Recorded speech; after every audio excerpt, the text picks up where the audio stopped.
Assalomu alaykum hurmatli kuzatuvchilar. Mikrokredit bank ATB Asaka BXMga biriktirilgan Asaka tuman Farovon mahalla komitetiga qarashli 28-29 konturlar biriktirilgan.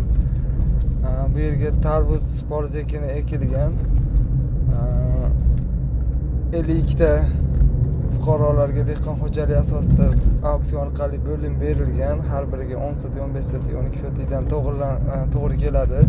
Hozirda ushbu dehqonchilik hosilni yig'ishtirib olish jarayoni yig'ishtirib olindi.